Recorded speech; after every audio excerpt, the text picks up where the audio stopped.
Halo, selamat pagi anak-anakku kelas 4, khususnya yang beragama Katolik. Salam jumpa lagi di hari ini. Hari ini kita akan memulai pembelajaran kita yang baru dengan materi Yesus mewartakan kerajaan Allah melalui mujizat. Kompetensi dasar yang akan kita pahami hari ini yaitu memahami makna perumpamaan dan mujizat-mujizat Yesus sebagai perwujudan karya keselamatan Allah. Nah, anak-anakku sekalian, seperti biasa sebelum memulai pembelajaran kita akan berdoa terlebih dahulu. Untuk itu, Ibu mengajak anak-anakku sekalian untuk mengambil sikap doa yang baik. Marilah kita berdoa. Dalam nama Bapa dan Putra dan Roh Kudus. Amin. Ya Allah yang Maha Pengasih, karena kasih-Mu, Engkau menyembuhkan banyak orang. Orang buta bisa melihat, orang lumpuh bisa berjalan, orang kusta menjadi tahir, dan Engkau mengusir setan-setan. Ajarilah kami untuk semakin percaya kepadamu, karena dengan kasih-Mu, Engkau meneguhkan kami, dan karena kuasa-Mu, Engkau menguatkan kami. Demi Kristus pengantara kami. Amin. Dalam nama Bapa dan Putra dan Roh Kudus. Amin. Nah, anak-anakku sekalian, tujuan pembelajaran yang akan kita capai dalam pembelajaran kita hari ini, yang pertama, memberi contoh tindakan Yesus yang menunjukkan tanda-tanda kehadiran kerajaan Allah. Yang kedua, menjelaskan makna tindakan Yesus sebagai tanda kehadiran Allah. Yang ketiga, menyebutkan mujizat-mujizat yang dibuat Yesus berdasarkan kitab suci. Yang keempat, menjelaskan arti dan makna mujizat Yesus sebagai tanda kehadiran Allah.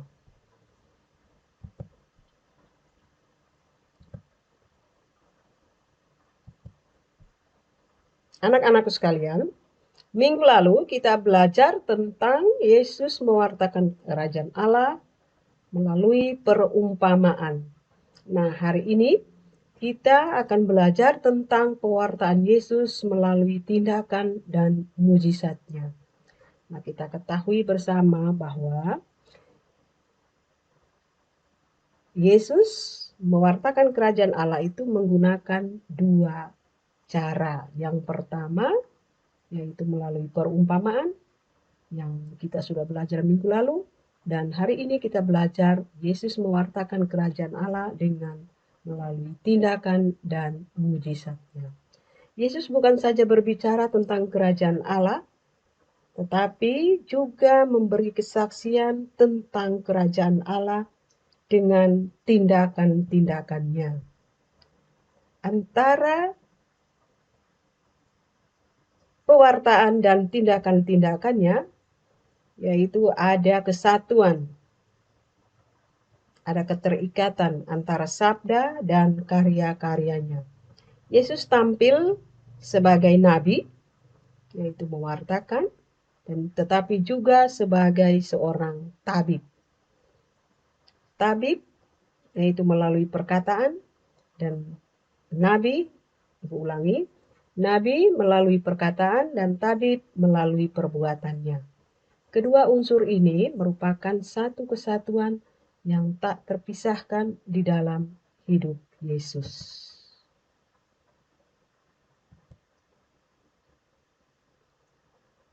Nah, anak-anak sekalian, adapun contoh tindakan Yesus sebagai tanda kehadiran kerajaan Allah,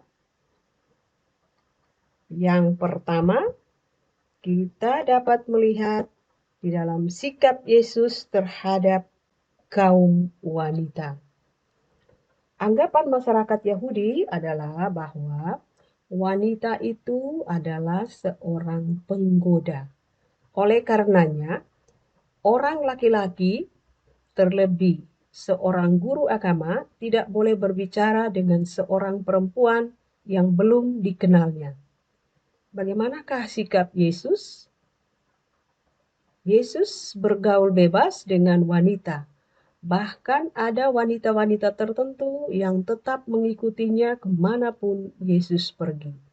Yesus juga menyapa dan bergaul dengan wanita-wanita kafir yang belum dikenalnya, seperti wanita Samaria.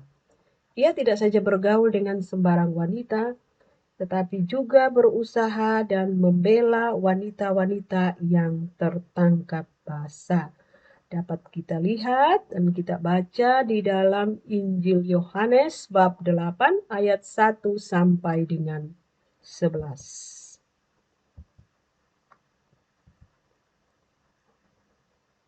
Yang kedua, sikap terhadap orang buangan.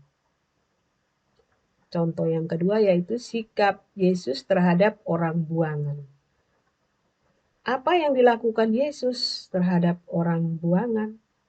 Ia telah melanggar semua peraturan dan adat istiadat di zaman kehidupan Yesus. Karena Yesus bergaul dengan para pegawai pajak yang dianggap umum sebagai koruptor dan juga pemeras. Ia bertemu dan menyapa orang-orang setengah kafir seperti bangsa Samaria, mendatangi negeri-negeri orang kafir dan berbicara akrab dengan mereka. Dapat kita lihat di dalam Injil Matius bab 19 ayat 21 sampai dengan 28. Dari contoh-contoh di atas menjadi jelas bagi kita bahwa Yesus tidak hanya mewartakan kerajaan Allah, melainkan mewujudkannya melalui tindakannya.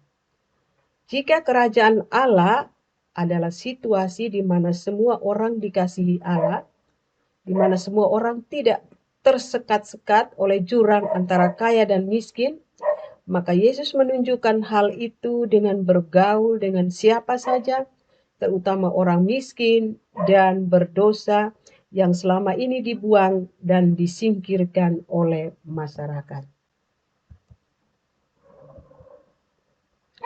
Yesus juga mau makan bersama dengan Sakeus dan bergaul dengan Levi si pemungut cukai yang diundang oleh orang-orang Yahudi sebagai orang berdosa. Nah, kalau Allah yang meraja adalah Allah yang memerintah dengan penuh kasih dan pengampunan, maka Yesus pun mengampuni orang yang berdosa. Ia tidak takut dan najis. Yesus tahu bahwa dengan dikasihi, orang-orang berdosa akan bertobat. Sebagaimana nampak dalam cerita wanita yang ketahuan berbuat zina. Di dalam Injil Yohanes bab 8 ayat 2 sampai dengan 11. Dan masih banyak lagi tindakan lain yang dilakukan Yesus yang menunjukkan bahwa di dalam diri Yesus sesungguhnya Allah sudah menunjukkan diri sebagai seorang raja.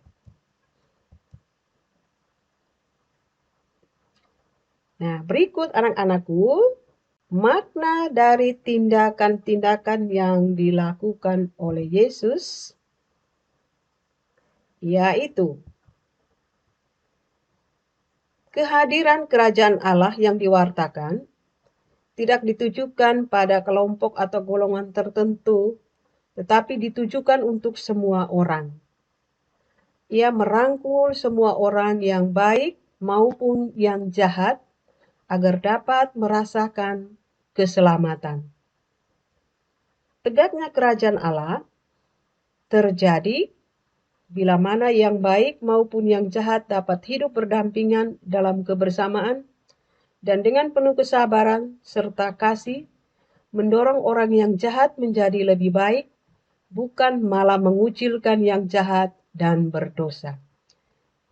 Yesus sangat terbuka kepada semua orang, tetapi bagi orang Yahudi, mereka memegang teguh tradisi dan mengatakan bahwa sikap Yesus tidak bisa dibiarkan karena dianggap mengganggu, merusak, dan membahayakan tatanan hidup yang sudah ada.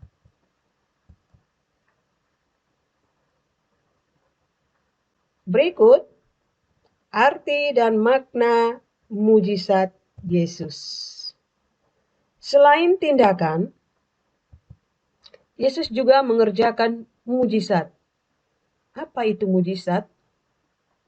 Mujizat adalah perbuatan atau karya Allah yang luar biasa kepada orang yang dalam keadaan terdesak dan sangat membutuhkan, namun orang tersebut tidak berdaya. Mujizat terjadi hanya karena kehendak Allah dan demi kebutuhan atau keselamatan manusia.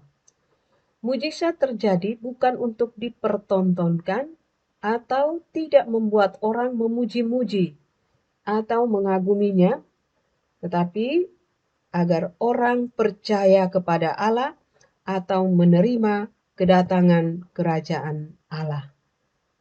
Dan syarat terjadinya mujizat tidak hanya karena kehendak Allah, tetapi harus ada iman atau kepercayaan dari manusia itu sendiri.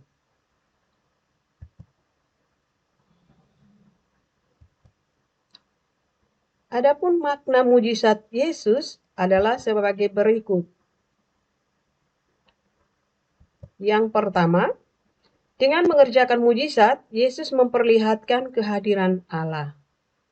Tanda-tanda yang ditunjukkan adalah bahwa di dalam diri Yesus genaplah nubuat para nabi tentang Mesias yang kedatangannya telah dijanjikan kepada para leluhur Israel. Yang kedua, dengan mengerjakan mujizat menjadikan segala-galanya baik. Dapat kita lihat di dalam Injil Markus bab 7 ayat 37. Yesus menjelmahkan pemerintahan Allah.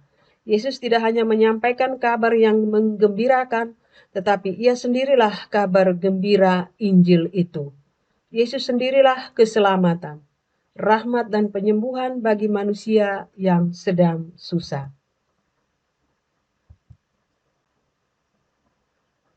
Nah, anak-anak sekalian, berikut ini adalah contoh mujizat Yesus di dalam kitab suci. Yang pertama, Yesus membangkitkan anak seorang janda di Nain. Dapat kita lihat di dalam Injil Lukas bab 7 ayat 11 sampai dengan 17. Teks ini mau mengisahkan bahwa melalui mujizat membangkitkan anak muda di Nain, Yesus ingin menunjukkan bahwa Allah berkuasa atas kehidupan dan kematian manusia. Dengan melakukan itu, Yesus ingin menunjukkan bahwa Ia adalah Mesias, penyelamat yang mereka nantikan. Yang kedua, Yesus meredahkan angin ribut. Dapat kita lihat di dalam Injil Matius bab 8 ayat 23 sampai dengan 27.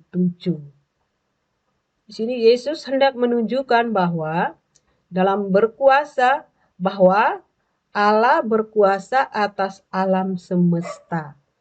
Tidak ada kekuatan lain yang mampu mengalahkan kekuatan Allah sendiri. Kekuasaan Allah mengatasi kekuasaan apapun yang ada di dunia ini. Maka semua ciptaan harus tunduk pada kekuasaan Allah.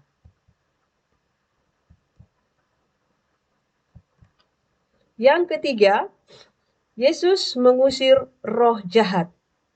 Dapat kita lihat di dalam Injil Markus bab 1 ayat 21 sampai dengan 28. Nah, dengan mengusir roh jahat, Yesus menunjukkan bahwa Allah lebih berkuasa dari roh-roh yang ada. Roh jahat selalu mengarahkan manusia pada perbuatan yang tidak dikehendaki Allah, yang membawa kehancuran dan kebinasaan. Sedangkan roh Allah membawa manusia pada kebenaran dan kebahagiaan hidup bersama Allah. Yang keempat, Yesus menyembuhkan hamba perwira di Kapernaum. Dapat kita lihat di dalam Injil Matius bab 8 ayat 5 sampai dengan 10. Di sini Yesus memberi pandangan baru bahwa orang sakit dan menderita sangat dikasihi oleh Allah. di mana melalui peristiwa penyembuhan menunjukkan bahwa hamba yang sembuh bukan karena Yesus datang ke rumahnya, tetapi iman perwira tersebut. Nah, anak-anakku sekalian, itu tadi adalah contoh-contoh mujizat yang dilakukan Yesus yang dapat kita lihat dan kita temukan di dalam kitab suci. Masih ada banyak lagi teks-teks lain yang memberikan contoh tentang mujizat Yesus. Baik, anak-anak sekalian, sebagai rangkuman akhir dari pembelajaran kita hari ini, Ibu akan memberikan rangkuman untuk anak-anak ingat bahwa mujizat Allah terjadi di sepanjang sejarah hidup manusia dan dalam setiap hidup kita masing-masing. Yesus telah berpesan kepada murid-muridnya, "Sesungguhnya jika kamu percaya kepadaku, kamu akan melakukan juga pekerjaan-pekerjaan yang aku lakukan, bahkan pekerjaan-pekerjaan yang lebih besar daripada itu. Dan apa juga yang kamu minta di dalam namaku, aku akan melakukannya." Yohanes bab 14 ayat 12 sampai dengan 13. Bagi orang beriman, mujizat Allah sudah, sedang, dan akan terus berlangsung di dalam hidup kita. Hidup yang sedang kita jalani ini adalah mujizat terbesar Allah.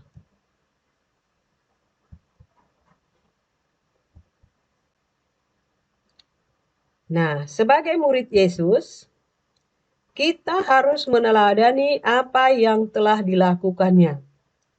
Menyandarkan hidup kita kepada kekuatan Allah sebagai satu-satunya sumber kekuatan hidup kita. Dan kalau Yesus mewartakan kerajaan Allah melalui tindakan berbelas kasih, maka kita pun mesti mampu berbuat belas kasih kepada sesama, terutama mereka yang menderita, yang tersingkirkan, dan kurang mendapatkan perhatian.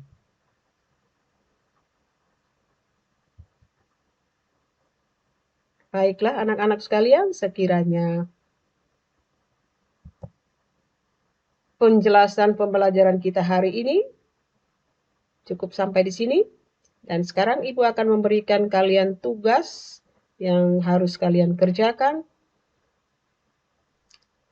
dan dikumpulkan, dikirim lewat WA Ibu. Tugas yang pertama adalah tuliskanlah 3 contoh tindakan dan mujizat yang dilakukan oleh Yesus sebagai tanda kehadiran kerajaan Allah. Yang kedua, jelaskanlah arti dan makna tindakan dan mujizat yang dibuat oleh Yesus. Yang ketiga, mengapa hidup kita sekarang ini menjadi suatu mujizat terbesar? Berikanlah alasannya. Yang keempat, berdasarkan Injil Markus bab 10 ayat 46 sampai dengan 52, bagaimanakah seruan Bartimeus kepada Yesus dan apa yang menjadi dasar kesembuhan Bartimeus? Yang kelima, Ibu meminta anak-anakku sekalian untuk membaca teks kitab suci Injil Markus bab 10 ayat 46 sampai dengan 52, dibuatkan dalam video dan hasilnya dikirim via WA Ibu. Baiklah anak-anak sekalian, sebagai akhir dari pembelajaran kita hari ini, kita akan menutup pembelajaran kita dengan berdoa.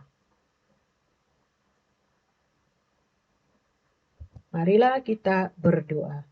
Dalam nama Bapa dan Putra dan Roh Kudus. Amin. Tuhan Allah, kami mengucap syukur karena Engkau telah menyertai kami di dalam pembelajaran hari ini. Semoga dengan bantuan Roh Kudus-Mu, kami dapat memahami pewartaan-Mu, sehingga mampu bersikap rendah hati dan terbuka kepada Allah, dan menghayati nilai-nilai kerajaan Allah di dalam hidup harian kami untuk memuji dan memuliakan nama-Mu. Demi Kristus pengantara kami. Amin. Dalam nama Bapa dan Putra dan Roh Kudus. Amin. Baiklah anak-anak sekalian, terima kasih. Salve, Tuhan Yesus senantiasa memberkati kita semua. Salam sehat buat kita semua.